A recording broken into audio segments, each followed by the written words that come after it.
Describe him to me. And Muslims, look at the description of your Rasul. And for some, this would be the first time you hear what your Prophet looked like. I saw a man of striking appearance. ظاهر الوضاء أبلج الوجه, radiant face, حسن الخلق, beautifully created. لم تعبه الثجلة, his belly wasn't protruding. ولم تزر به السعلة, nor was his head disproportionate and small. وسيم قسيم, proportionate and delicate, finely made, a specimen of a creation. في عينيه دعج, in his eyes there was a contrast. The dark was immensely dark, the white was excessively white. وفي أشفاره وطف, and his eyelashes were long. وفي صوته صهل, and in his voice was a natural echo. وفي عنقه سطع, and his neck was elegantly long. وفي لحيته كثاثة, his beard was full and thick.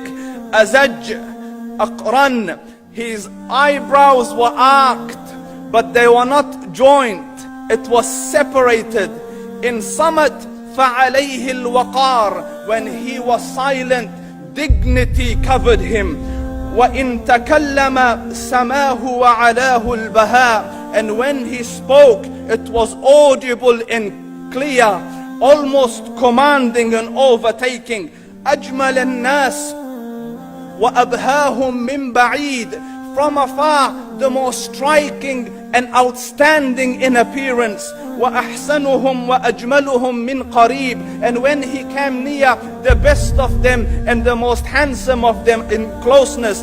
حلو المنطق, such an exalted and sweet level of logic. Like when he used to speak, it was so coherently logical, it was smooth and easy to understand. فصل لا نزر ولا هذر, he was to the point, not excessive, nor too short.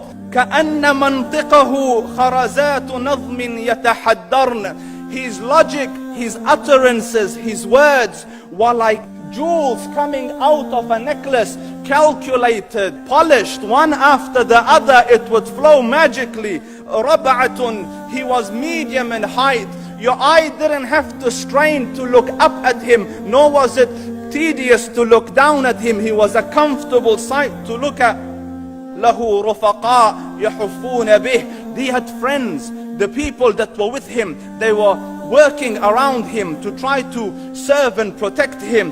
إن قال سمعوا لقوله, when he used to say something, they used to hearken to what he used to say. وإن أمر تبادروا إلى أمره, when he commanded, they used to compete to fulfill the command.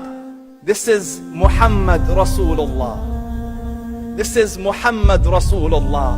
Anas ibn Malik says, he says, I came out one night, it was the full moon night.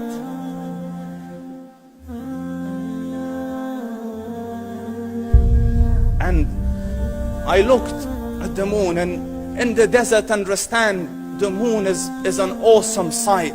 It is smooth, it is radiant, it is clear, it is gentle compared to the scorching sun at which they are used to.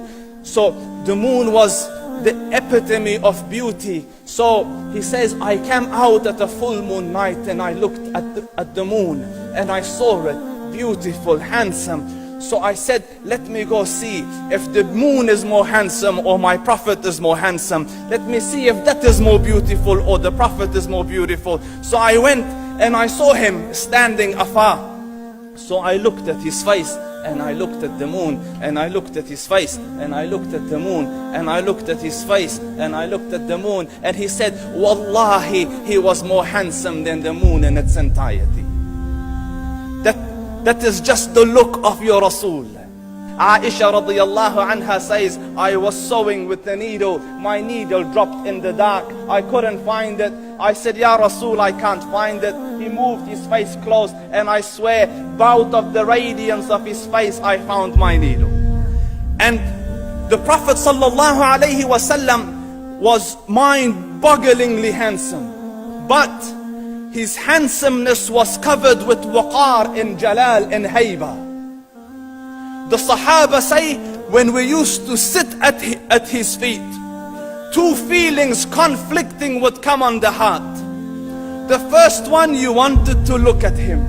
You wanted to behold the majesty of his face. And when you wanted to look up, shyness used to overtake you, so you used to look down.